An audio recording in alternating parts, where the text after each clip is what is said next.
বোয়ালখালীত baby taxi tempo driver ইউনিয়নের উদ্যোগে এক মত বিনিময় সভা অনুষ্ঠিত হয়।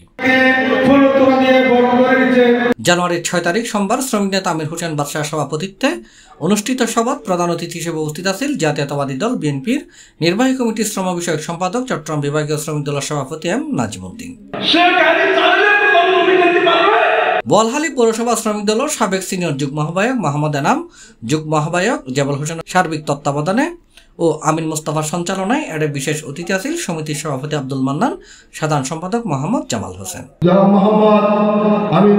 অন্যান্যর মাঝে বক্তব্য রেখে শ্রমিক নেতা কামাল হোসেন চৌধুরী, মোহাম্মদ করিম, মুসা আলম, আফসার, মহসিন, খলিল, মুর্শেদ, জাভেদ, কুরশেদ আলম, রুবেল, নাজিমুদ্দিন, কুরশেদ সহ অন্যান্য নেতৃবৃন্দ।